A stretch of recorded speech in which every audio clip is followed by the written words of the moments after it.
We have been told that at 12:25 a.m. on August 31st, 1997, a black Mercedes sedan crashed into concrete pillar number 13 in the Alma Tunnel in Paris.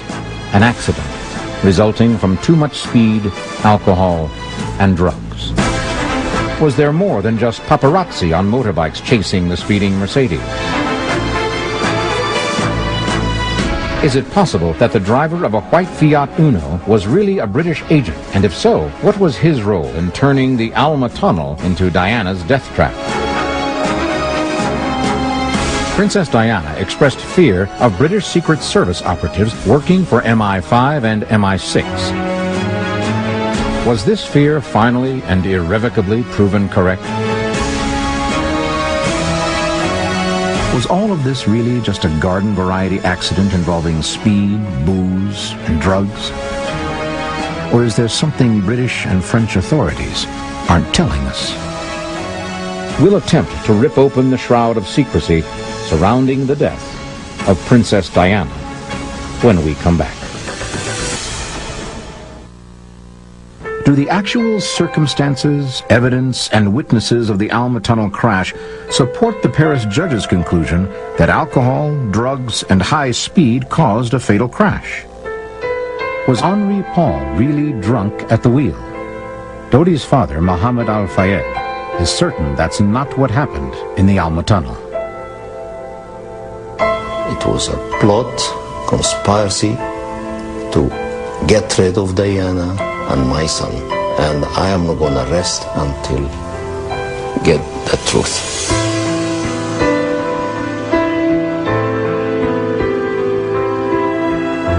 Within 24 hours of the crash, a campaign of disinformation was orchestrated, we believe, by the security services, which showed that Henri Paul, the driver of the car, was 3 times over the drink-drive limit. This was done before the body samples were even analysed. There were headlines in the British and the French press showing that this man was drunk as a pig.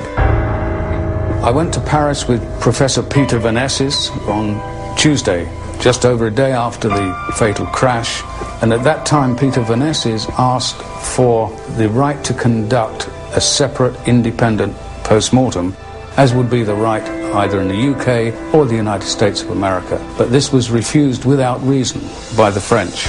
He then asked to be present or have another person present at any subsequent examination of the body so that they could take an independent view of that examination. That was not only refused, but on the Thursday, the French conducted themselves a second examination of the body when they allegedly then found drugs in his blood. Some months later, we received a toxicology report which showed that there was a trace of drugs in a hair sample taken from Henri Paul. It showed also that the hair sample had not been properly measured and the drugs in that hair sample were too small to measure. They were the sort of drugs that half of France takes as an antidepressant. Irrespective of these findings, the press persisted in this report that there was a cocktail of drink and drugs sufficient to cause Henri Paul to lose control of the car. And the press labeled Henri Paul an alcoholic, even though tests showed his liver to be normal.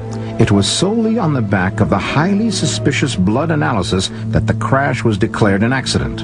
But do the blood tests really match Henri Paul's physical appearance and condition immediately preceding the crash? And are we certain that it was Henri Paul's blood? Perhaps the best judges of Henri Paul's physical condition are the people who spent time with him that night. Many of them who were around Paul that night were asked if they noticed any unusual behavior. On Monday morning, as soon as the press reports came out that Henri Paul was drunk, I saw Kes Wingfield. He was the nearest living witness to what happened on that Saturday night. He was the other bodyguard working with Trevor Rees-Jones and had been with Henri Paul all day whilst Henri Paul was driving the backup car. He described his demeanour as exactly the same that night as it had been all day. He said he was not drunk. Henri Paul had passed a rigorous physical exam to renew his pilot's license just 3 days before the crash, and the exam revealed no indications that Paul was a heavy drinker or a user of drugs. When French officials finally released a copy of the final autopsy report to the families of the deceased, they immediately engaged independent forensic pathologists to review the written report. Their conclusions were astonishing. Professor Peter Vanezis conducted a 12-hour review of Henri Paul's autopsy.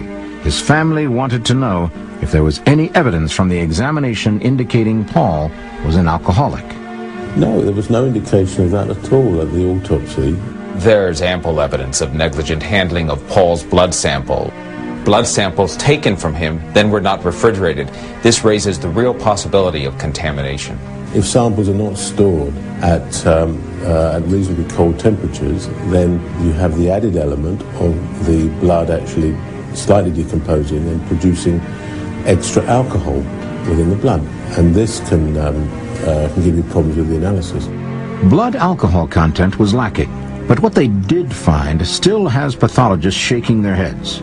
Henri Paul's autopsy also revealed the inexplicable level of 20% carbon monoxide in his blood. How could that much carbon monoxide get into his bloodstream? Had Paul shown any symptoms of carbon monoxide poisoning before the crash?